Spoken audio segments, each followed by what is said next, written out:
Bonjour et bonsoir à tous. Ça dépend de l'heure auquel vous allez écouter ces messages. Et j'espère que vous allez bien par la grâce de Dieu. Aujourd'hui, j'aimerais partager avec vous la parole de Dieu sur un sujet qui me tient à cœur. Sur un sujet que je compte vraiment en parler avec vous. Sur la persévérance. Car la Bible dit c'est si Christ en nous l'espérance de la gloire. Espère encore, espère encore. Je sais que tu passes par des difficultés. Tu passes par plein de choses où tu te poses plein de questions. Tu ne sais même plus par où aller, quoi faire. Mais laisse-moi te dire que Dieu est avec toi. Parce que dans la Bible, Dieu a dit ceci dans Psaume 91. Je serai avec lui dans la détresse. Je le délivrerai et je le glorifierai. Et la Bible dit ceci dans Exode 33:7. La Bible dit ceci. Je ferai ce que tu me demandes car tu as trouvé grâce à mes yeux. Je te connais par ton nom. Il te connaît. Il te connaît. Et il ne va pas t'abandonner. Ce que je te demanderai, c'est d'avoir encore confiance en lui.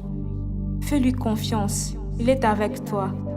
Fais-lui confiance. Je sais que parfois c'est difficile. Christ n'avait jamais dit que si tu crois en lui, que le chemin sera facile. Non. Car l'œuvre de la croix n'a jamais été facile. C'était difficile. Mais lui, il a pris notre place.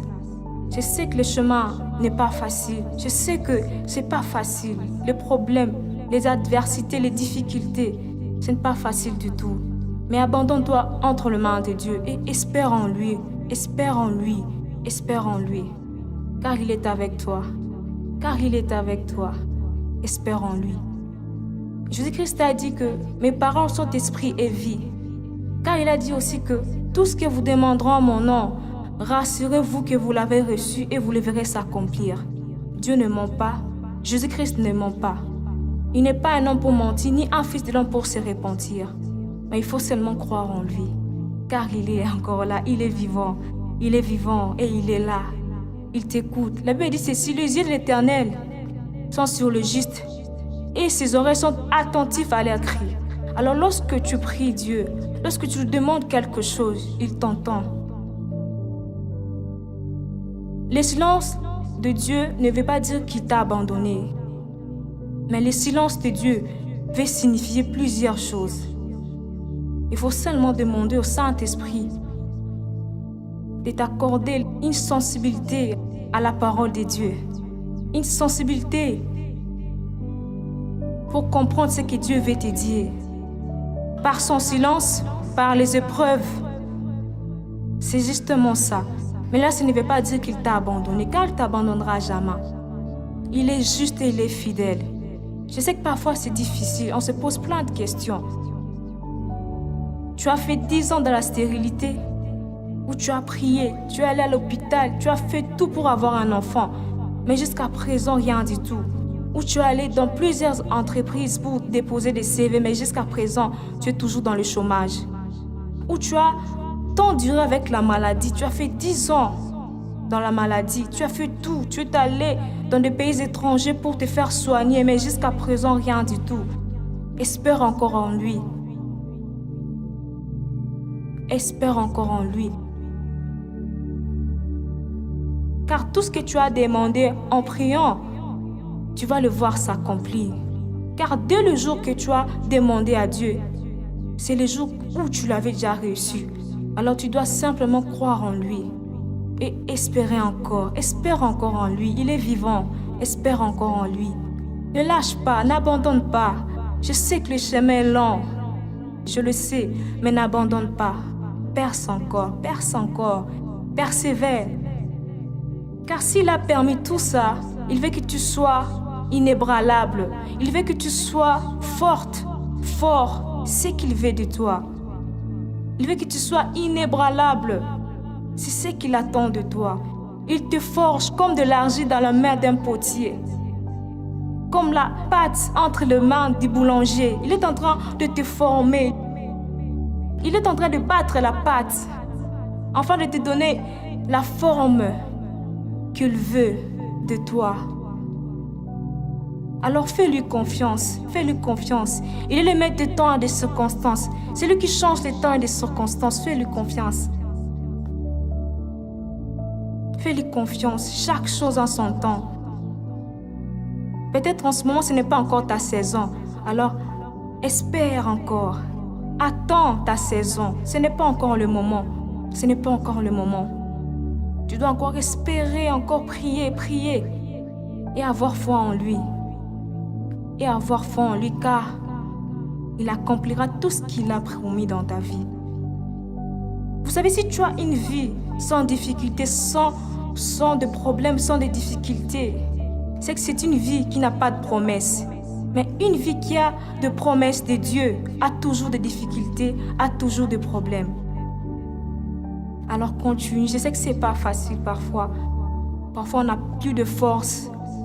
Mais la Bible dit fortifie-toi et prends courage. Fortifie-toi et prends courage. Il est avec toi. Fortifie-toi et prends courage. Jamais il va te délaisser. Jamais. Car dans Isaïe 54, la Bible dit ceci. Ne crains point, car tu ne seras point confondu. Ne rougis point, car tu ne seras pas déshonoré. Mais tu oublieras la honte de ta jeunesse et tu t'en souviendras plus de l'opprobre de ton veuvage.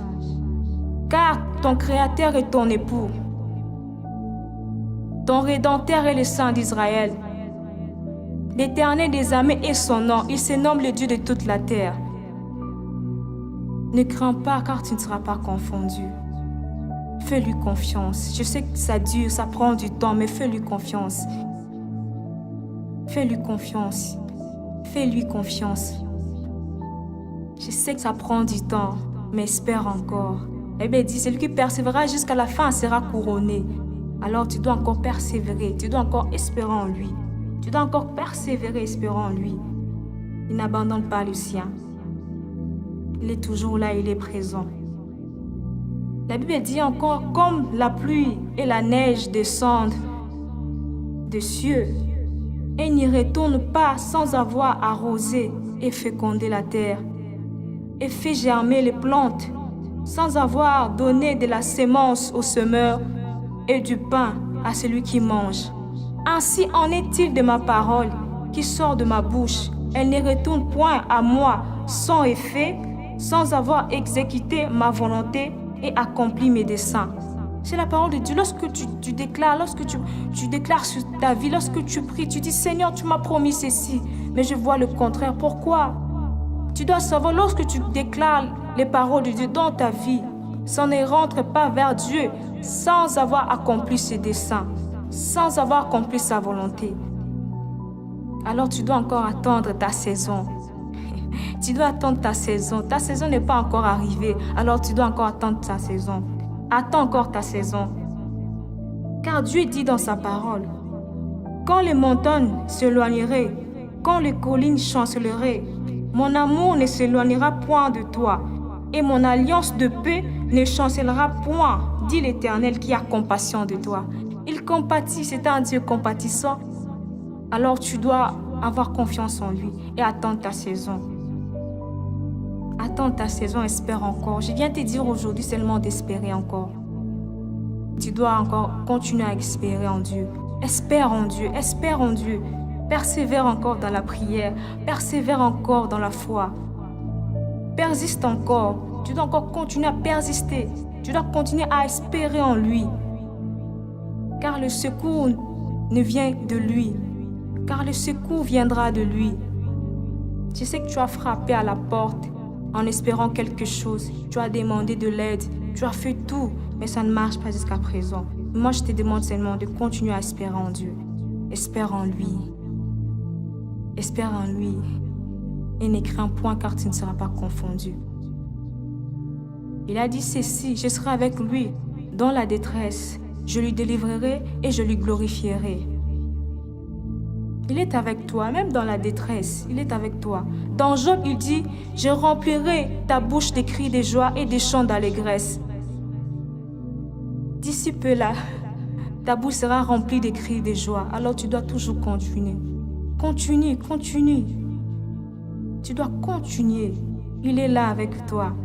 C'est lui qui te donne la force. C'est lui qui te donne la force de continuer. C'est lui qui te donne la force de toujours continuer à marcher avec Christ, car il est là.